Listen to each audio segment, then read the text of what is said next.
Man March coming up, the anniversary. You saying that represents the old guard, or Faircon represents the old guard, but then like if you attacking economics, if you attacking building wealth, if you attacking business, if you attacking getting money, if you attacking playing politics, any of these things that every nation across the world is doing. Peep it. Here is the problem with niggas. Notice what he said. If you're attacking economics, if you're attacking business, politics, no nigga. This is economics. Number one, New York Stock Exchange. Number two, NASDAQ. Number three, Tokyo Stock Exchange. Number four, London Stock Exchange. Number five, you got the Shanghai Stock Exchange. You got number six, Hong Kong. Number seven, Toronto. And then you got number eight, BM&F. Number nine, Australia. Number 10. See, what you notice here is out of 10, I just saw 9 different countries. If you consider Hong Kong special administrative region to be, separate from the Chinese mainland, then, or if you don't, then that would be 8 different. 2 in China, 2 in the US, 1 in Japan, 1 in Canada, 1 in Brazil, 1 in Germany at number 10. You got Australia at number 9. You got Brazil at number 8. This is economics. See, when black people talk about business, economic, you're not talking about economics. Economics is when you have your own stock exchange. You can't be a nation within a nation and compete. You have to have your own central bank. You have to have your own currency. This is how you interact with the rest of the world. You have to be a player in the game. You niggas want to be a part of somebody else's shit. You can never be on equal footing. You can never be in comparable standing being part 2 to somebody else's shit, being America part 1.2 or some shit. You can't be somebody's sidekick, nigga. That's not economics. You don't have power. All right? Apple. Let's scroll down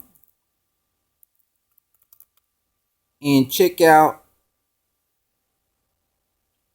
major holders.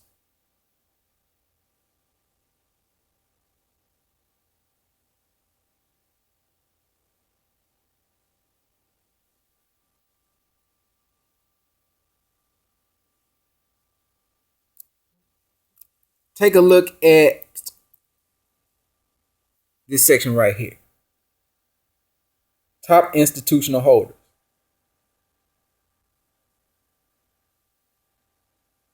See some of the percentages there. Just want you to take a look at that.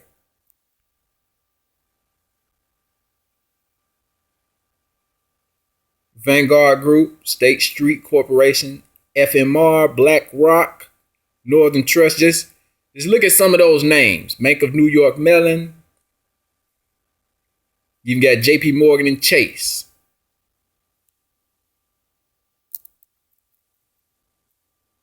Facebook.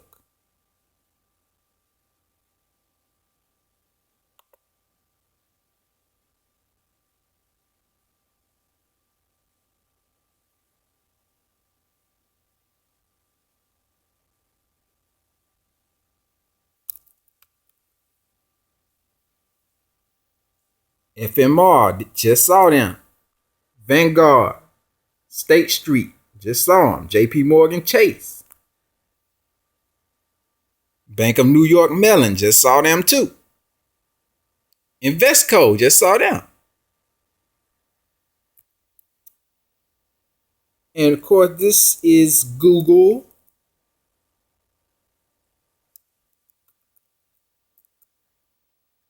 State Street, Vanguard, FMR, Price Associates, BlackRock, Northern Trust, Bank of New York Mellon, Microsoft,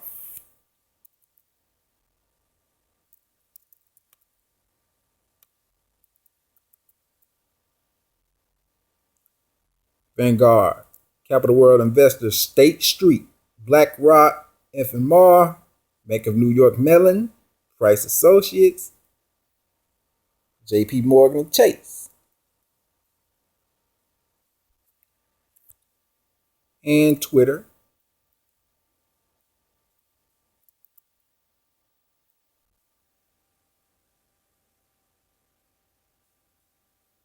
See pretty much the same people, especially FMR, Vanguard, and State Street. See State Street on all of them. You understand that? So you have to be able to compete, with institutions. You can't, it's not about black owned businesses and shit. Like, dude, you're not a player. If you got a business, you're paying taxes. Now, I hope when y'all was out there in Brazil, if you are assuming you are U.S. citizens, I hope you know that you're obligated to pay taxes to the IRS. Otherwise, some shit could come your way down the line. But you don't have your own infrastructure. I'm talking about black people, niggas. You don't have your own infrastructure. So there's no, federal entity that you control that you have to pay taxes to. In the form of income taxes, corporate taxes. I'm talking about income taxes as far as an individual, ordinary income,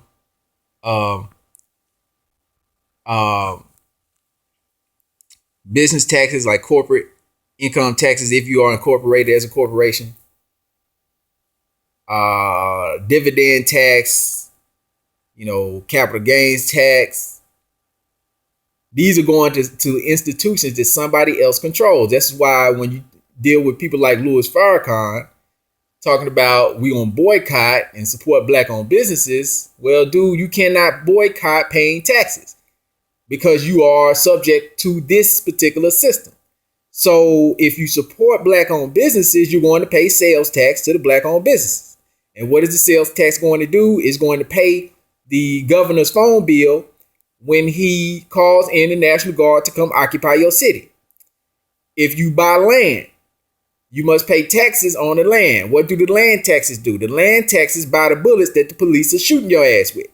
When you pay income tax to the federal government, talking about federal income tax, you are buying the bombs that these people are going to drop on brown people around the world. So you cannot boycott the government. You're mad at the police. You talk about boycotting, but you cannot boycott the government. You're going to end up boycotting some motherfuckers that's giving niggas a job. Okay? You know what I mean? So that's the problem. You do not have your own institutions. There's no Singapore. I said right here, the solution is you must have some type of commercial hub, business-friendly hub. I mean, Asian people have it. You know what Singapore is. You know what Switzerland is. You know what Dubai is. So the Asians have it. They have one. The Europeans have one. And the Arabs have one. And these are all mega cities and states. Even Hong Kong, semi-autonomous region. You don't have anything like that on the west coast of Africa. A shipping port. And you ain't talking about that. Now, I also notice, and you notice this a lot with these type of people. I noticed in your video, you talking about what every nation in the world is doing this. You conveniently left out that every nation in the world has a motherfucking military. And for some reason, niggas love leaving that shit out. I was listening to Taj Tariq Bey. Had a joint with Sonetta. This nigga talked for over 2 hours. It was the one where Larry was on. I think in the title it actually said, "Shut Up, Larry." 2 hours, Taj talking. about sovereignty. The nigga didn't mention military armed forces one goddamn time. You're a joke, man. You people are a joke. Okay? Scumbags. Now, I got the camera on here. That's enough of that shit, because you ain't serious. Right here. This is on the video where Sarnetta and them was getting on the mixed Japanese French girl. Okay? Tell me she said the word nigga. The brother said, that's right, Sarnetta. I checked these Mexicans in Houston for that disrespect. Black African power. Nigga, you ain't got no motherfucking power. You piece of shit. You are garbage. What disrespect? Nigga, you don't own shit. Okay? Let me explain something to you niggas. If the white man didn't let your black ass have a Google Plus page, we wouldn't know who the fuck you are. Okay? Period. You niggas don't even code your own goddamn website. So have you heard of Champollion? Yo, Reggie. What? If you say, oh, give me that. Watch it. Come here, little man. Come here for a minute. Not you. Come on over here. Yo, get the camera. No, come here. You see him? You see who this is? Yes. Look, back up for a minute and look at him. Hello. Now, do you see him as a nigga? Is he a nigga? What do you mean? You said that we are niggas. Now, is he a nigga too? Why not? I'm gonna tell you, I'm not buying it. No matter how soft your voice is, we ain't going for that. Get out of here. No matter how soft your voice is, we ain't going for that. Get the fuck out of here. That is enough cursing. You understand? That's what the young man caught with Sarnetta. Now that shit right there was some bullshit. And I didn't like that one bit. Reason I did not like that is because that is a very bad look on us, man. It's a very bad look. And how many experiences, does she have, talking about the young lady, encountering black? I'm talking about whatever the fuck you felt about what she knew or what have you, or how familiar she was with the culture. How many experiences has she had? Like, what is she going to go back and tell people? What is going to be the perception of niggas in Harlem, man? I mean, that is some shit. That's the type of thing you don't think about. You dealing with this melanin shit like, you just gonna hate everybody in the world, just be angry and shit, and somehow like the Kemet spirit is gonna come up and do. No, nigga. You don't roll like that, baby. In the real world, you have to deal, when you're dealing with economics in the real world, people who may not necessarily get on with each other have to make free trade deals. Or some type of trade deals, You have to deal with tariffs. You have to deal with international commerce. You're going to have to deal with people. You're going to have to interact with different people. You're going to have to engage in diplomacy. You're going to have to sit down with motherfuckers that you may not like. It's not you just going to hate everybody. You're not realistic. That's why the 144,000 guy, Sharif, done cut his hair. These niggas just got finished 5-6 years ago telling you got to leave America because the Elohim finna come in the spaceship and blow the shit up. Now these niggas done got clean cut. They dressing like sophisticated middle class individuals and telling you all that shit they were talking about before, all that's bullshit. And you got to engage in economics, but niggas are not at the table. You don't have a seat at the table. That's what I'm saying. When they're at the World Economic Forum, at the World Trade Organization, at APEC, you don't have a seat at the table. Right? You did not get to negotiate the various clauses in the Trans-Pacific Partnership. Okay?